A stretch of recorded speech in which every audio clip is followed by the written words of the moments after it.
Hello and welcome to the Albion Obsessed podcast. Yes, we've got to talk about it. Yes, we did lose to that lot up the road.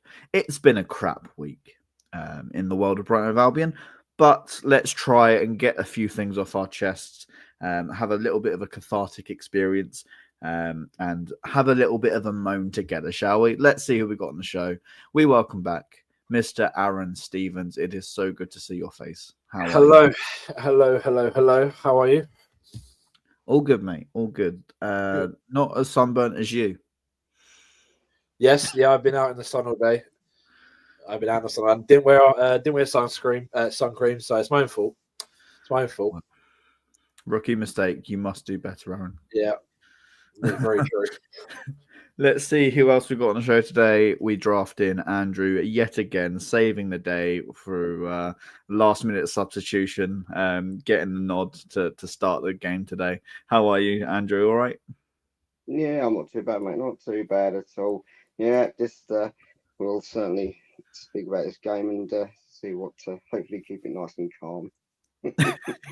Exactly. Yeah, I mean, Andrew, you found yourself a little bit of fame, didn't you, like yesterday, phoning into the phone in on BBC. How did that experience go for you?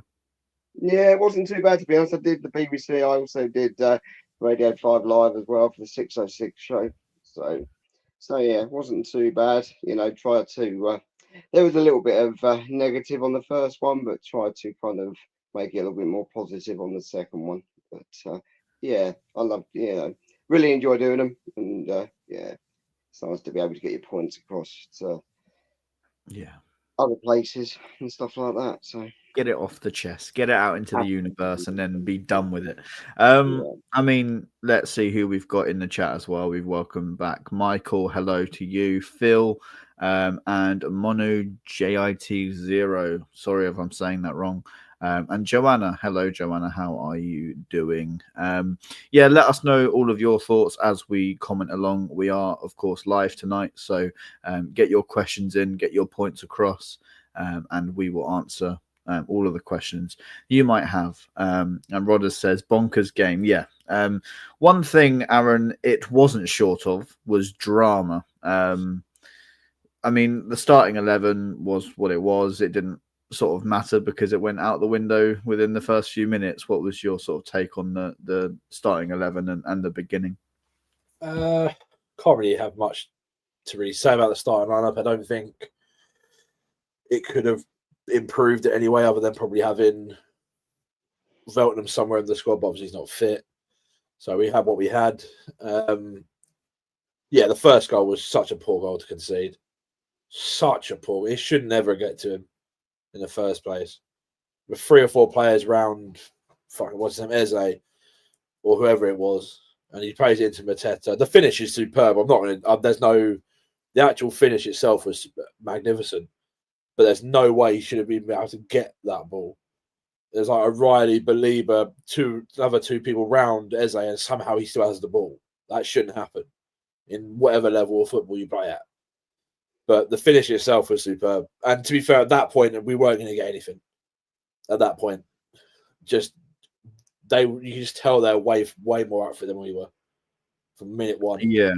Again. That's the thing that was mentioned after the game. Fabian Hertzler was saying that maybe I can't remember the exact words, but it was something along the lines of we weren't up for it or we weren't motivated enough. Yeah. The question to you, Andrew, is if they can't get motivated to play Crystal Palace and get a better result after what happened at the Amex, what can motivate them? I don't understand the mentality behind, that. Like I said to you yesterday, the one word I had was there's no application. There's no run in. There's nothing from what we've seen that we've been doing really well before the international break. There's none of it. So yeah, what's your take on the mentality side? To be honest, we've got young players, and we've also got our senior players. Now, from my point of view, and from probably every Albion point of view, I don't know. Watching the game yesterday, there was a total lack of it was almost like they were giving Palace too much respect in the first place. How you can concede after 2-3 minutes is beyond me. It's almost like they've literally not turned up for that period of time, and you can tell your players we need to sit down in the week and talk about it and kind of look at it and rewatch the game and rewatch what they did. But then, are they then going to do exactly the same as as Leicester? Are they going to go and do exactly the same thing? You know, Villa walked all over us. They've gone into this Palace game, and every Brighton fan was going to think that they were going to turn this around and actually do something with this game and be able to be positive and be able and just kind of not allow Palace to have that kind of, yes, we've done it. This is like, we've done it twice, and it's kind of, and it's not happened, and we just didn't turn up. Yeah, It's as simple as that. exactly. Aaron, it's the first double that Crystal Palace have ever done over us since 1930 something. Yeah, if I remember rightly, I'm pretty sure Adolf Hitler was German chancellor the last time Palace done the double over Brighton. That says a lot in itself. How long ago it's been. Yeah. The thing is, the worst thing is it didn't surprise me. It does not surprise me that we bottle these games because we seem to. Why is it? I just think the mentality is not. It's not there. To be honest, at the Amex, it was identical at the Amex. They started like a bat out of hell, and we were like, "Oh my god, what are we going to do?" And we didn't really do much. And then, same again. I think Andrew just said we pay them too much respect. You don't pay your rivals respect, regardless of how well they're doing or whatever. You just don't. You go, it's me or him. Who's going to come out on top? It's going to be you. That's all you need to think of. They honestly, they didn't care. They didn't care enough. If I'm honest with you. It certainly came across that way. Ollie's saying, sorry, this is nonsense. We've been mounting injuries and players that are fit and knackered. We've lost the last 3 games to teams who aren't suffering in the way we are. I mean, I completely get that side of it, and that the injuries are bad. I mean, I spoke to BBC before I came on, before the game, and we went through the injuries, and we've got a pretty decent starting 11 out injured at the moment. We do, but the thing is, we can't keep using that as an excuse. It's an understand. I completely understand it, but at the same time, is some of these players have been out for a while. Like it's not like they've come back for a couple of games, they're injured again. Like you've got Ferdy, you've got Milner. March is coming back from quite a still serious knee injury. He's never going to be 100% probably till the start of next season. Realistically, it's frustrating, without a doubt, the injuries we've had. And I get Ollie's point of view. I generally do, because we've never had luck with injuries, regardless of who's in charge. Even we found that after with De Zerbi last year. Like injuries basically ruined our season. Really, I mean, after the Rome battering, it kind of went downhill from there because of all the injuries he had, etc., etc. I get it, but we can't just say that's the reason why we lost that game. No way is that the reason why we lost that game. It's a contributing factor, sure, but there's no way that's the sole purpose of why we lost. Yeah, that's true. Luke saying, just go back to the chat. Luke saying, good to see the boys live again. Great to see Andrew on. I'm coming around. Phil says, I'm coming around to the idea that the potential of this team had this season is a little bit too much to achieve with the injuries. New additions and a new manager still finding his way. Yeah. Joanna is asking you, Aaron, do you think it's a Hertzler mindset or do you think it's a player mindset? A mixture of both. I say it's a mixture of both. I think you could say it's naivety from Hertzler because he's still a young manager. He doesn't understand the fixture itself, maybe. But then you've got the senior players like Dunk, like March, you can even like Welbeck, for example. They know what it's like to play in big games. They know what it's like to play in rivalries. I mean, Welbeck's played in some of the biggest rivalries in English football. He's played in the Manchester Derby. He's played in the North London Derby. He's played at a very good level in Derby's perspective anyway. But it just felt like it just was really flat again. Yeah. So it could be a Hertzler mindset. It could be a player mindset. It could be both. There's no definitive reason or no definitive answer to that. I don't think. That's fair enough. So people's opinions can be different to mine, and people like me and Andrew may have a different opinion on that. Like, Andrew, what do you reckon? What kind of mindset, or whose issue is it with the mindset? I think when it comes to these games, we've got to look at it that they either you would hope that they would actually think about what the game was like before to what this game has just been. Yeah. So obviously they're going to go in this week, start of a new week, and you would hope that they would look at that game and say, right, where was, we went massively wrong. And it's kind of whatever's going on with the players needs to be sorted out, because they clearly have some kind of issue going on. I'm not saying it's inside. I'm not saying it's a club issue. As a player and as a person, you've got to be able to have a mindset to go into these games and be ready for them. And for whatever reason, if they were ready before, they've gone and stepped on that pitch at Selhurst Park and fallen to pieces. Yeah. No, you're right. They did under 5 minutes. Its game plan's gone out the window. The thing is, it's a very thin line, though, isn't there? Like, there's been up for it, there's been too up for it.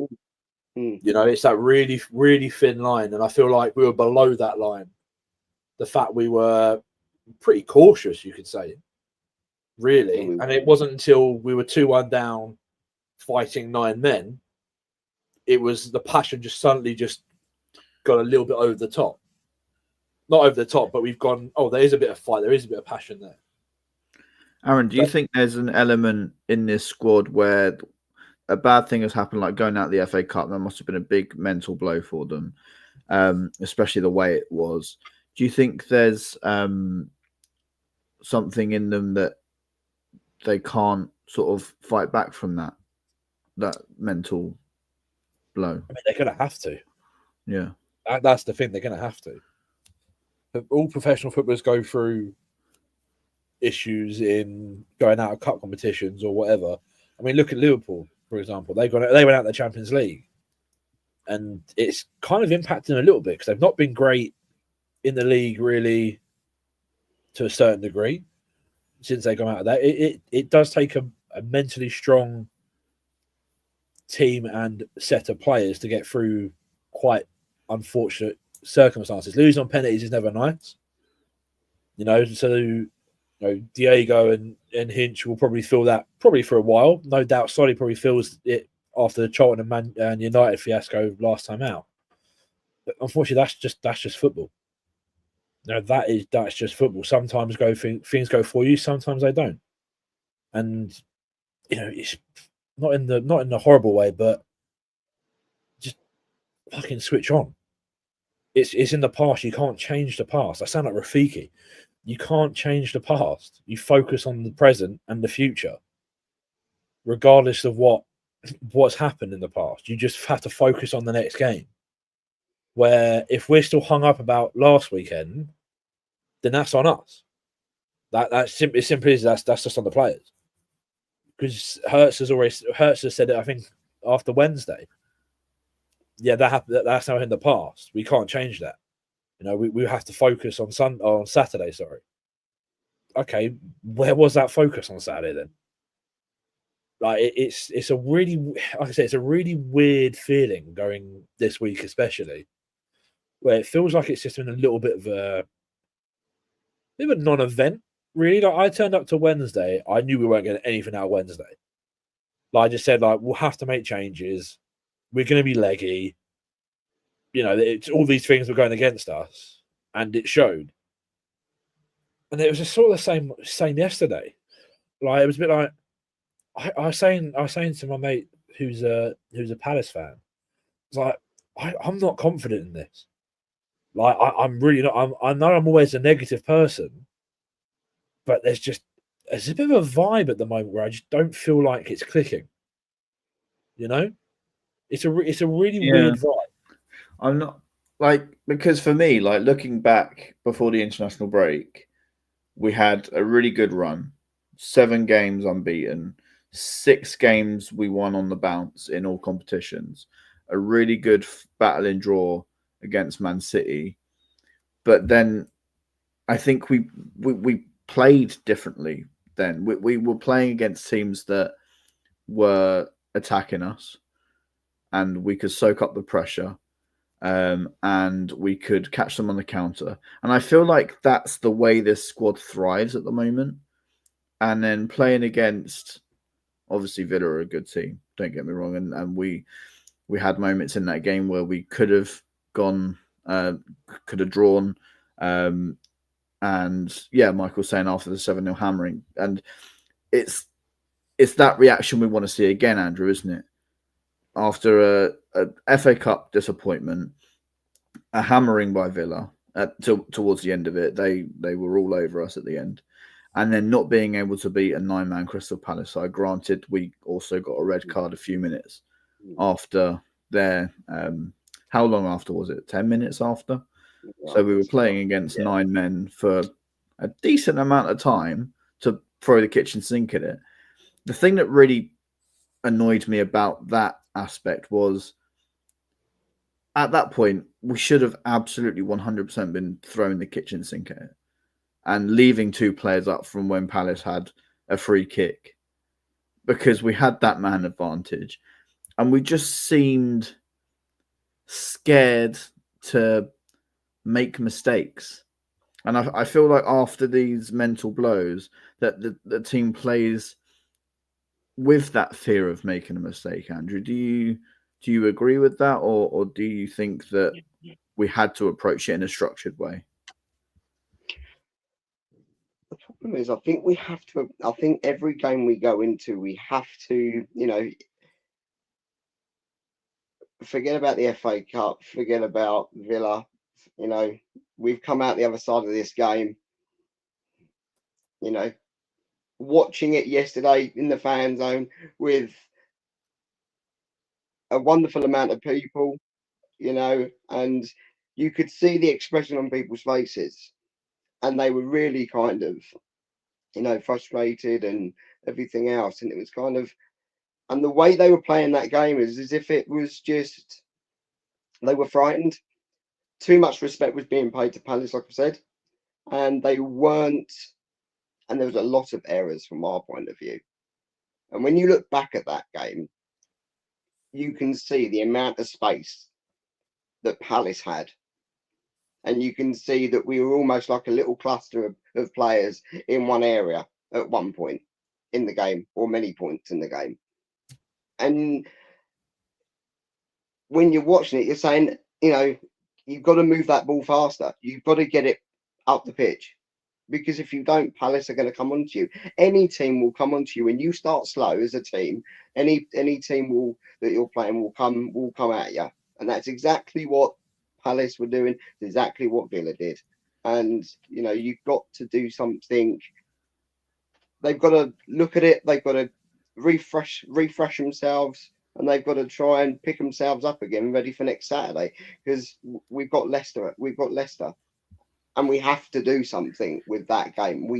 That is a game that most people would say is a winnable game for us.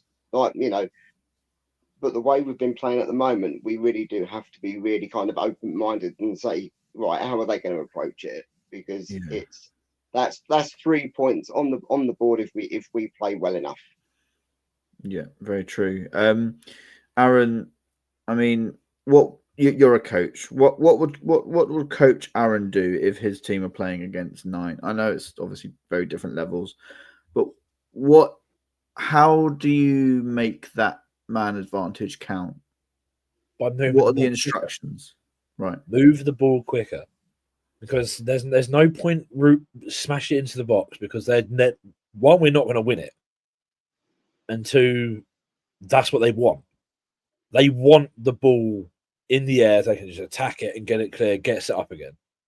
If you're moving the ball quick enough, in the end, they're going to make a mistake. They'll either step up when they don't need to, or they just won't be quick enough to get to the next pass, and we're in, which we just didn't do.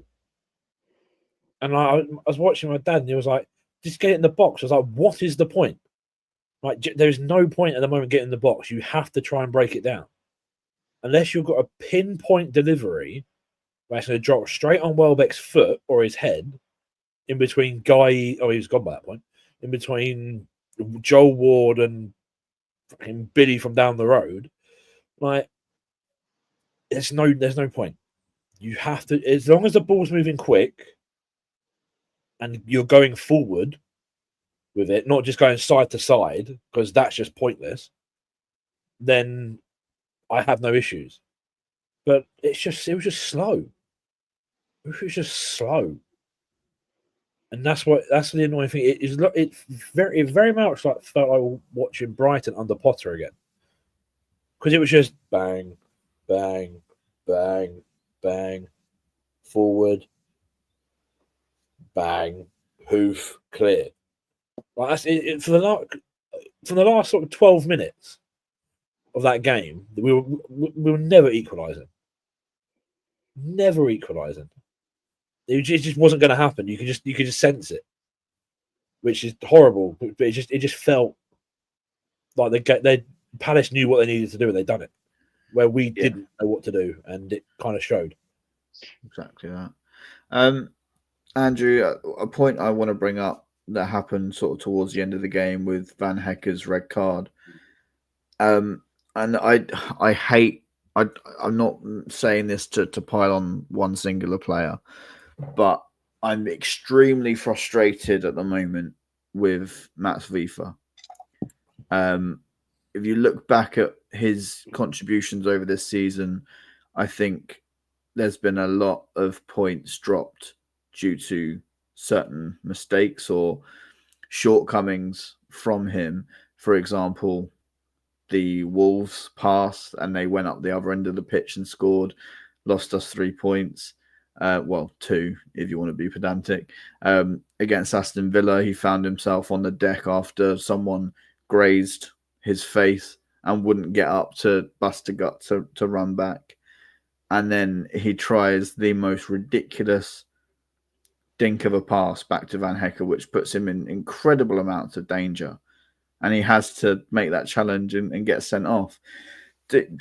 Are you someone that looks at that mistake and thinks, is he up for it this season, or do you give him a chance and just sort of brush it under the carpet? I don't think we should brush it under the carpet. If he's put Van Hecke in an awkward position in that game, because okay, whether the player would have gone on to actually do anything with the ball is another, question mark. But to be honest, I don't actually think there was too much within the tackle itself. Whether Van Hecke should have been sent off, whether he shouldn't have been sent off is another debate. I didn't think there was too much in it, but obviously he'd already had a yellow card anyway. So, it's one of those situations. Obviously, Palace had several, and we'll talk about those in a bit. But it's just kind of, I think we need to give, him a chance. I think we need to just kind of. It was just an awkward pass that was given to Van Hecke at the time. And unfortunately for Van Hecke, he'd already been on a yellow, and it was just a bit of a clumsy challenge that he's done. And okay, he's now missing for one game. But I'm sure we have enough to put in that position, and that will be spoken about over the week. I'm quite sure by the players and the management, and they go from there. Yeah, I mean it's slightly worrying. Obviously having Webster out injured, Veltman out injured, Igor out injured, no Van Hecke. obviously Cashin didn't have the greatest introduction in the Premier League a week ago against Villa. So I think there's some slight concerns, but Aaron, and I hate to say it like this, but it's Leicester. They haven't scored in 7 games. They haven't won in 7 games. It doesn't go this way for us, does it? No. I mean, the fact we're going into this game with sort of 3 defeats on the bounce is not ideal. But then again, they're coming through a point they haven't scored in about 400 months, so they're obviously confidence going to be down low, or probably through the floor. To be honest, I think they made a win to stay up, well, to not get relegated. I think on Saturday. I mean, realistically, the whole UEFA thing, it's a silly chest back, is what it is. There wasn't really a need for it, but at the same time, he's made a decision. It hasn't worked. It's unfortunate. Don't get me wrong, and it's always going to be a red card. It's last man. It's a clumsy tackle. He knows it. Everyone knows it. So you can't really. I mean, like, you can't really sweep it under the carpet, but at the same time, it's like, well, mistakes happen in a football game. It's just very unfortunate that seems to happen a lot to UEFA. And he'll start on Saturday. He'll play centre half. He'll play centre half. No, that makes sense. Yeah, that's what I think. I don't think he'll start Cashin, because if he does, that's brave. That is brave, and that's nothing against Cashin. I just think he needs to be eased in a little bit more. I think he came into the game where we were pretty stretched, and he had no time to get into the game, if that makes sense. It was kind of like, bang, here we go, where you kind of want to be eased in a little bit to start with. And it didn't help that his first contribution was to just watch the ball go past him and they were in. Yeah. It wasn't ideal. I don't know, it's just Saturday itself, next Saturday anyway, is realistically a season-defining moment, because we don't get anything from this. Even if we get a point, that's not good enough. That's not good. We would have just taken 2 points from Leicester, who are 19th the whole season, where other teams around us are picking up 6 points against them. And this is where the issues lies. We can't beat teams in the lower half of the table. We just seem to just not fathom how to do it. And I think someone said in the chat, I think Phil said it, we're showing alarming tendencies to revert back to Potterable when we have no idea what to do. That's a little bit scary, is it not? Because we played some great football under Potter towards the end, where he realised we could actually attack. But to start with, it was very much possession based. And that's not how football is anymore. It seems silly, but 3 or 4 years ago, that's how teams would play. It's very rare to see that now. They're more against the better teams. They'll sit in and try and counter-attack. Against teams at the lower half of the table, they'll go for them. They'll go gun-ho. They'll try and get the points. There's none of this. No, we stick to our principles. We just keep the ball ticking over. And I think that's where City have struggled, because teams are now realising they're still stuck in their ways, where they just keep the ball and not really have any threat. And teams are like, all right, that's fine. Like, we'll just sit in. And it's worked. And City have struggled. And I mean, realistically, Vardy will play. Will Vardy play Saturday? Probably. That doesn't really bother me, because I know he scores a lot of goals against us. I just think unfortunately, his main threat was his pace. He hasn't really got that now. Oh, is he like 40? Yeah, pushing it. But the main thing for me, we'll talk about next weekend, no doubt, at the end of the pod. But I feel like we need to fix up and look sharp, as Dizzy Rascal once said. Throwing in those references today, Aaron, I Thank love it. Thank you. Especially like the Rafiki references. You know, Thank I'm a massive I Lion know King you're. fan, so Well, you'd appreciate that. I do really very much appreciate that. I'll have a quick look at the chat because we got a lot in there. So Rodders says Fabian needs a new plan against teams who counter attack us. I like how he played against when we beat Newcastle away. Well, yeah, done that twice. He went defensive and found a way to beat them. Yeah, definitely enjoyed that.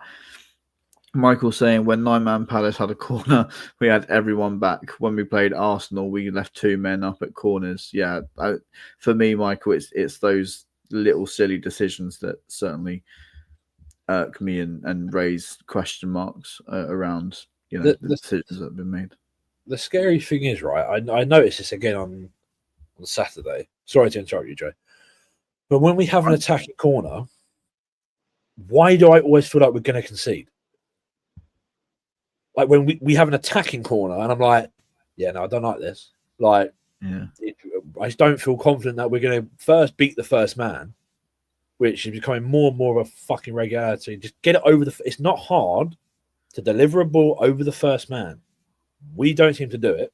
It's probably why you're worried that we're going to concede because we hit the first man, they get the ball, and they go and counter. That's how Villa got their first goal. Because, ball comes in, headed clear or headed to Van Heck. Martinez, first time, rolls it out. One touch, play over the top. They're in. What happened on yesterday? Corner comes in. Henderson claims it. His first port of call, Henderson, is to clip it straight to Eze. And Eze's in.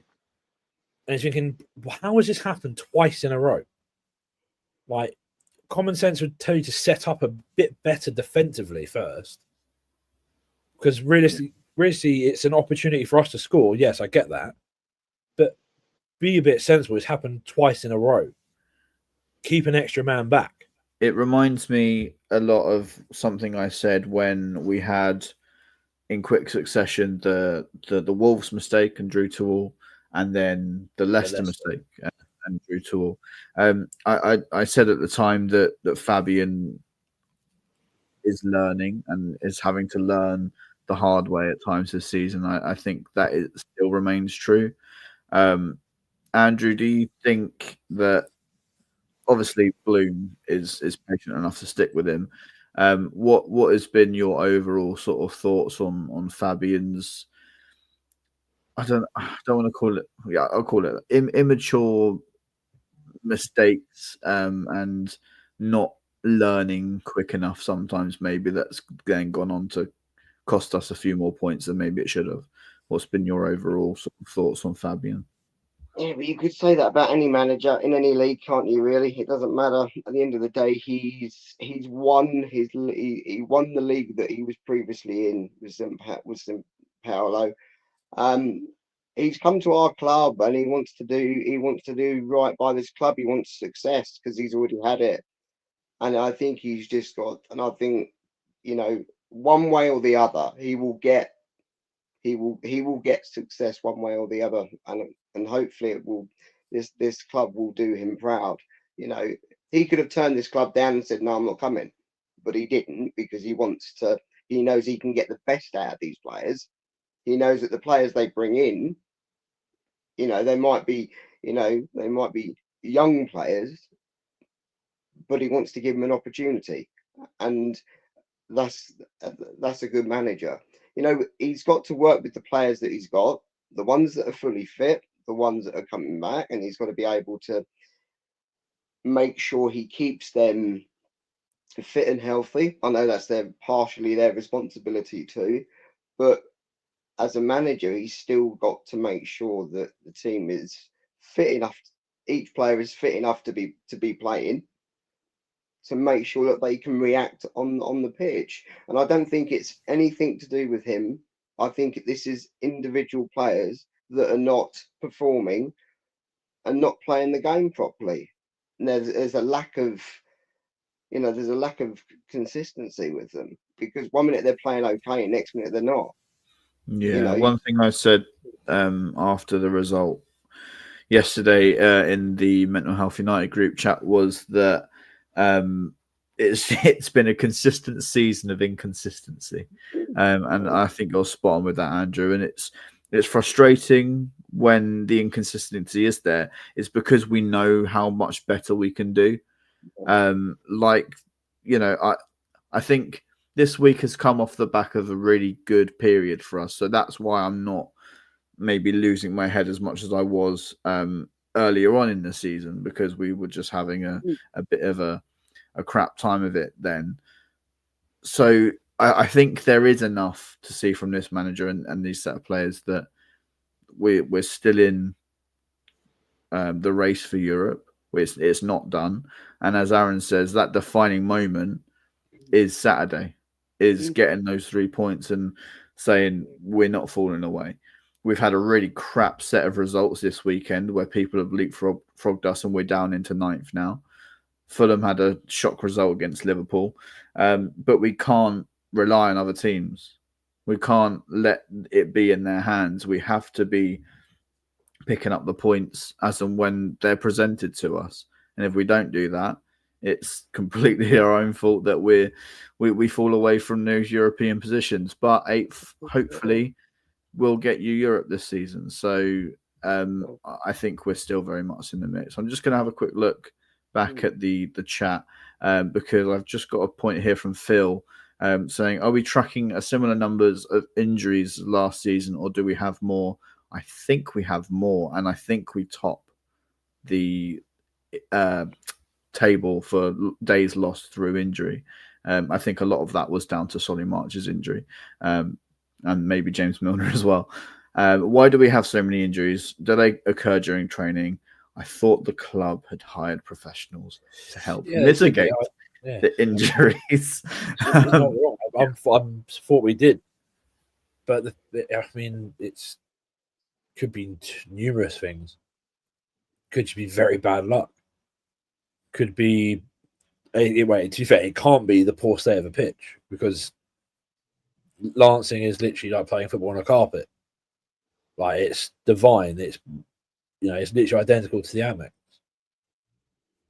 It could be the training methods, but it's a new manager, so it can't be. It can't really be that now, unless he's working them twice as hard as De Zerbi did. Because I know De Zerbi was an absolute freak and would put them through high intensity training regardless of how they felt. In games, injuries happen. Like, it's all ifs and buts, and if we didn't have this injury, where would we be? If like I said, all ifs and buts. All ifs and buts. Injuries can't define a season. I don't think it can hinder it for sure, but I don't think it can define it. I feel like that you need to have more about you as a club that I think we do to go. Yeah, we can't define ourselves where we finish in the leagues of injuries. I don't think anyway, myself. Other people may think basically we should have enough in the ranks to I think fill the hole. This year especially, I feel like we have a lot better squad depth than we have done in previous years. Where, for example, like if Veltman was out and Lamptey's out, it's not the end of the world because now we've got Hinch there. Where beforehand, if Lamptey was out, Veltman was out, shit, who are we going to have? Like, you would think, we're going to have to put Webster as a right back, or move Purvis over to then play someone else at left back. It just feels a lot more settled in the squad depth this year. Where we are lucky enough that we've spent money for that. In my opinion, the only issue I have is really the squad depth at the moment, centre half, but obviously that's due to Igor out, Webster out, Van Heck suspended, and probably up top now Reuter's out. Because I feel like if we had him yesterday, it would have been a different game. That I do agree with, because he's a player that oozes that quality, that bit of, I'm going to take the game by the scruff of the neck and I will do something, where we didn't have that yesterday. really. I thought Matoma was pretty quiet. I think Matoma's absolutely knackered. Yeah, I feel like he just looks spent.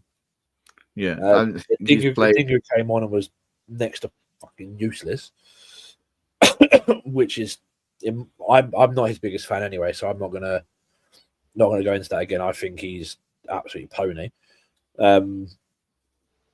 It just felt very flat with the subs as well. Yeah, I think one bright spark I want to mention was, and it is the dimmest bright spark I've ever mentioned, was probably Solly March. When he came on, I thought he really ran well, fought well, pushed the Palace guy to the floor, so that got him brownie points.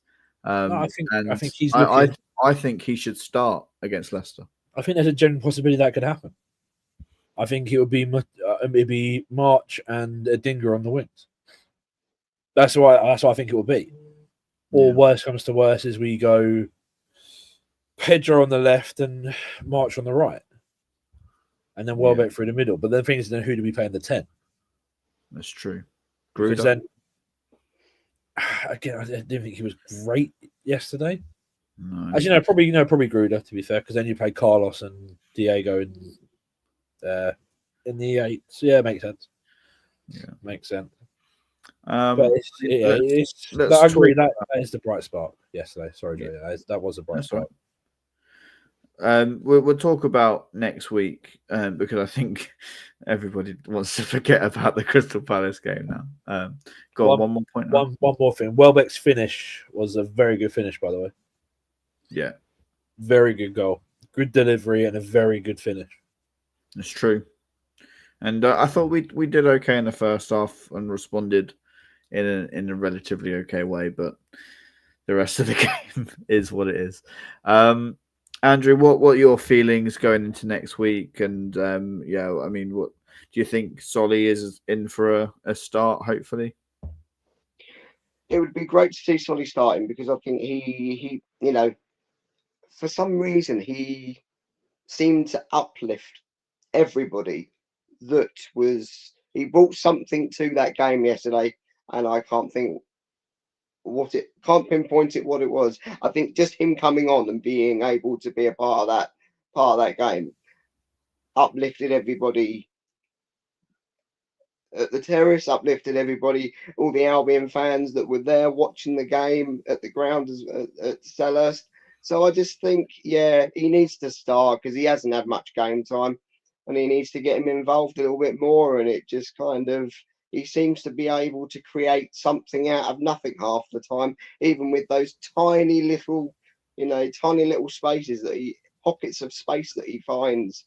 And it's just he just wasn't on long enough to be able to make a difference yesterday. And it was just unfortunate. But, I think it's kind of having to put the Palace game to bed and look at the positive side of it and say, okay, we've gone through another bad patch with that game and the other game. We were 7 games unbeaten before that. We might be on a bit of a blip. Let's look at the Leicester game and say we could really, really do something with that game if we play to our full potential and we turn up. Do you know what gives me a bit of hope is that we've got 7 games left in the Premier League this season, and we went on a 7-game unbeaten run before the international break. Is that, I don't know, 7 seems to be the number of this season, and obviously Solly March is number 7 as well. So let's hope that he can have a big a big thing to say towards the end of the season. Rodders has mentioned Welbeck becomes our top Premier League goal scorer. Really good for him to get to that milestone. Something I like to do when players do reach that milestone with our club is maybe talk about their best bits at the club. So, Aaron, what has been your favourite Welbeck moment over the years? Probably his equaliser last time out at Selhurst. I thought that was an unbelievable header. I think he scored some really vital goals in vital times. But I think that's just a person who he is. I think that's just who he is. He is that guy. He just is that guy for those moments. and it happened yesterday. We needed something, and he got us back on level terms. Obviously, it came to nothing in the end. It's so difficult just to narrow it down to one, though, mate. Like you look at Newcastle in the FA Cup. That finish was unreal. Like such a smart finish from anyone. If that's Pedro, that doesn't go in. Because he's no disrespect to Zhao at all. They're just two very different players, and I think Zhao would have gone low and Welber went high. And it's just that bit of quality he has, and that's why a lot of people are like, "Is he still playing?" Like, yeah, he is. Yeah, he's done. He started at United, went to Arsenal, done all right, went off the radar a little bit at Watford, etc. Then he's come here, and everyone's like, "Oh, it's a bit of a weird signing, isn't it? No, he's getting old. He's not going to get you many goals." Look how important he is. We look a better team with him in for sure. Yeah, he's always been that focal point that I've looked for, especially over the last 3 years. Of if you got Welbeck in your team, you're gonna have that link up play and that hold up play. There isn't many proper number 9s out there anymore. Like it's not really a position that anyone in the league, other than really City, and in all fairness, Palace as well. Mateta is a very good striker, like an old school out and out number 9, and we have that in Danny, where other clubs don't.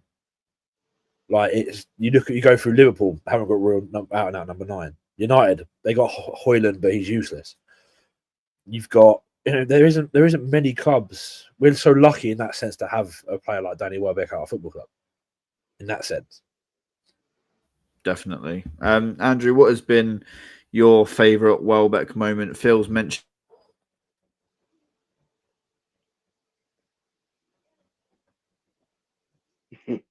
Your sound has gone off. Joe, your sound's gone off. Oh, how rookie mistake! I didn't click the unmute button. Sorry. That's all right. Oh, it went off again. God, this is a disaster. This is like us in the last 10 minutes yesterday. Right. What has been your favourite Welbeck moment? Phil's mentioning the great goal where he's lobbed the defender and put it into the back of the net. I think that was against Liverpool. About a week after Matoma did it in the FA Cup. So plenty to choose from, but if you could narrow it down to a few, what would you say?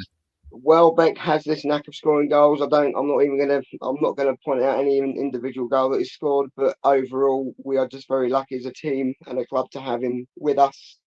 It was was quite exciting when he came to the club because he'd obviously played for other big Premier League clubs, and he's come to us and he's shown that he's still got it. And if you give him the feed, give him the right feed to be able to put the ball in the back of the net, he'll do it at crucial times. And we've seen it many times at the Amex. We've seen it many times away from home. And overall, he's got a talent there, and he's a brilliant striker. So yeah, it's whatever he's managed to do since he's been with us, they've all been brilliant goals. So the one I want to mention, I think it was a lockdown game. He's taken the ball out of the air, turns at 2 defenders, puts them on their ass. I literally just thought that's probably one of the best goals I've ever seen, technically. So yeah, I've got to put that one in there. But well done, Danny Welbeck, for reaching 31 Premier League goals for the Albion, now our top Premier League goal scorer. Which it's not a high tally, and it could be beaten in the future, but fair play for getting there, Danny, and you've been class for us. So yeah, we love you. Do I do score predictions now, Aaron? Is there anything else to talk about? Not really, I don't think. I think we covered everything. I think annoyingly you have to give Palace credit. We haven't mentioned the red cards. To be fair, their red cards. They were so they were both second bookings, weren't they? Both second bookings, and both were 100%. Yeah. The fact, I mean, I said to Rob, he's a Palace fan. He's been on the pod before. A guy I work with. He was like, when Nketiah went down, he was like, Was that a penalty? I was like, no. I was like, he should be sent off for diving. It was that bad. And then lo and behold, like 30 seconds later, he was sent off. And it's weird. Both sending offs were just so preventable. Actually, no, it's like all three red cards were so preventable. That's the thing. It wasn't even like a really bad tackle or like it was just dumb. Like first of all, why are you putting your foot up that high in both incidences for the Palace players? Like that's asking for trouble. And Van Heck's one, obviously he knew he was done at this as soon as Kamada got that ball. Like he was like, well, I'm gonna have to take one for the team. But other than that, I think we covered everything. I don't think there's really much else to say. We weren't good enough. We were a bit spineless going forward. We were a bit gutless going forward in the second half. But that's what happens against that lot. Unfortunately, we come to the point where it didn't surprise me. It probably didn't really surprise the Palace fans either that we were a bit spineless because sometimes we do that. It happens. It happens the way it goes. Yeah, exactly. It happens. There's no point really going over it again because I mean, it's again, like I said earlier, it's in the past. Like, it's done now. We have to focus on Saturday. We have to recover and focus on. That's all we can do. Even as fans, we need to just forget about what's happened now and then go again. I think I saw someone in the chat a second ago. Like, if we finish above Palace, we'll have a better season. I did actually kind of disagree with that. Actually, they'll have an FA Cup semi-final. They've done the double over us. I think that's as much as I hate to say it, and I really do hate to say it, they would have had a better season. And I have a horrible feeling they're going to win the FA Cup as well. Horrible feeling. Oh, Aaron, don't stop it. No. It's just written in the stars, though. It's not. City there, Villa are there, like. Yeah, but no. Like Villa will have a fucking off day. They'll get City and they'll steamroll City because for some reason City like to bottle finals in the last couple of years. Aaron, don't put that into the universe. It's not worth it. I said it when we in the semi-final. I was like, I swear to God, if we beat Forest and we draw them at Wembley, they'll go on and win it. And I was like, because imagine if that game yesterday was an FA Cup semi-final. No. Nah. No. I'm not dealing with that. I'm not emotionally dealing with that. Andrew, one last point I wanted to raise just before we sign off was the beanback at the terrace. We were both there. So I think it was Rodders that pointed out in the chat that the terrace is proving to be quite a popular addition. How did you enjoy the terrace with the beanback? How was your experience? To be honest, the terrace, what an amazing place to have for the club. What an amazing place that is. I'm so impressed with it that, you know, to have it beam back in the way it was and to have, you know, the atmosphere was fantastic. Everybody was so kind of up for the game. Everybody was just, you know, and the expressions on people's faces as the game was being played and everything else. Everybody was enjoying a drink, food, and yeah, it's a wonderful place to be for an away game if you can't get to the actual game itself. And I hope they continue putting the away games on for the terrace because it's just wonderful. Yeah, I certainly hope so. I very much enjoyed the food. As people may or may not know, I am a little bit funny with food. And I did have my chicken tenders, Aaron. I had my autistic chicken tenders. So yeah, they were delightful. They were £12, right? And people were moaning about the prices. One bite is made by Stephen Edwards, who's a MasterChef winner, so you're paying for that. But there are affordable food prices, affordable in football sense terms. Like, for example, the fish and chip shop that used to be there, that was like £12 for chicken and chips. And in my opinion, wasn't worth the money. It was good, but it wasn't worth £12. But what I ate yesterday was unbelievable. such good food. Probably the best food I've ever had at a football ground. So, in my opinion, worth it. And you don't have to pay the prices. You can eat somewhere else or eat in the concourse and pay Don't eat at the concourse. Don't eat £800 for a burger. Yeah, that's the wrong thing to do. if you trust the Dexter, which nobody does. Literally no one does. Exactly. But yeah, I had a great experience. Got to watch the game with your lovely self, Andrew, as well. So it was nice. Experience. It was a good experience, and it's. I think sometimes, it's just great that the club can do it, and it's just, it's even nice to kind of be amongst friends, and it's just, yeah. Especially in hard times like that. Indeed. Rodders says he reckons Villa will win the FA Cup, so I certainly hope that's true, that Palace don't. And we'll end the podcast on this comment. Phil says next season we will do the double over Crystal Palace. Let's certainly hope so. Before we sign off, Aaron, very quick score prediction for next week. I know you're going to say wait until the team sheets come out, but I'm pushing you for a score prediction. You have my answer. All right, okay, fair enough. No, in all fairness, I mean, we have to win. Like, surely we can't lose against Leicester. Like, we can't. Like, not many teams have, but there's always a first, I guess. 2-1 Brighton. I will take it. That's the first ever time I've done a prediction on the pod, by the way, just FYI. Get in there. It's a momentous day. Andrew, do